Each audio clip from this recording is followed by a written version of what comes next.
there, everybody. Welcome back to another episode of Unlikely Heroes. Now, last week we told you that it was going to kind of be a little bit more obscure than the very obvious. We had Elizabeth, we had Mary, we had Joseph. This week, obvious heroes, unlikely because of their circumstances. Yeah, right, there you go. So I have a question for you today. Okay.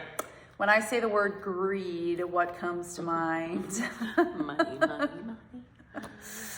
Yes. Oh, just like Money. Evil. Like, because greed makes you do things that you wouldn't normally do.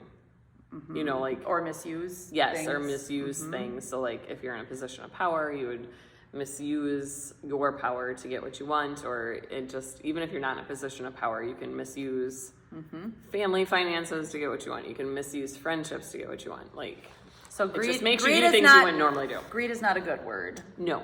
Greed is not a good word by any means. However, it's very much tied to today's unlikely hero, because we see that today's unlikely hero is full of greed and does misuse his power because he only wanted one thing, and that was more money.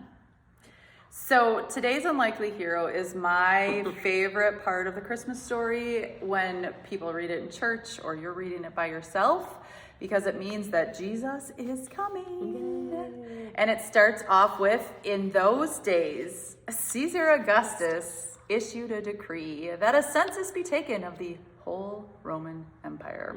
Guess what? Joseph and Mary are part of that. And that means today's unlikely hero is Caesar Augustus.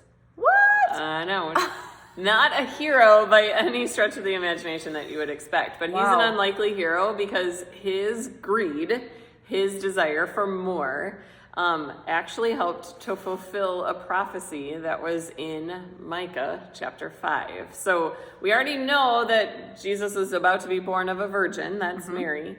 But we also know that he's supposed to be born in Bethlehem. So how do you get him to Bethlehem? The problem is that Mary and Joseph live in Nazareth, which is roughly anywhere between a 3 and 10 day journey from Nazareth to Bethlehem. Walking journey, right? Not Pregnant. Not tram, not bus, not car.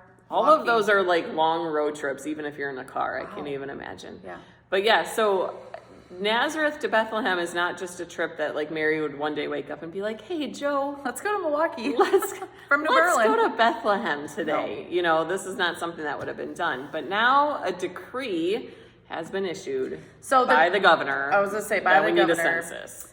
A very selfish governor, because the only reason you issue a decree of a census is to call military members, which the Jews were exempt from, so you're not going to be called for that. It was for taxation. So Caesar Augustus wanted more money, so he's going to tax the whole place. You have to go back to where you came from so that you can be counted, registered and taxed.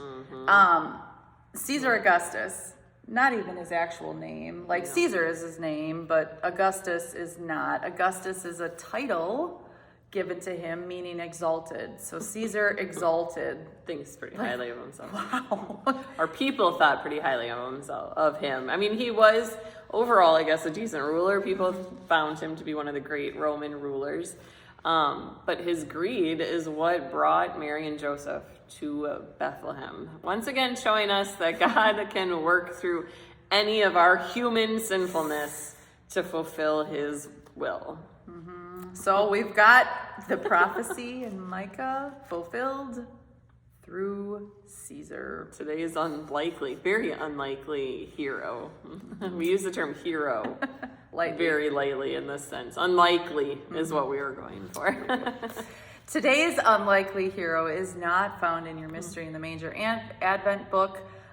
We just wanted to keep you on your toes and kind of explore some different heroes, different characters in the story, because you don't often think of Caesar Augustus as causing the whole ball to start rolling. Nope, but a lot of lessons still learned through Caesar about how God can use his people. Yeah. So join us next week as next week's unlikely hero does appear in our Mystery in the Manger book. So we will see you then. Have a blessed week.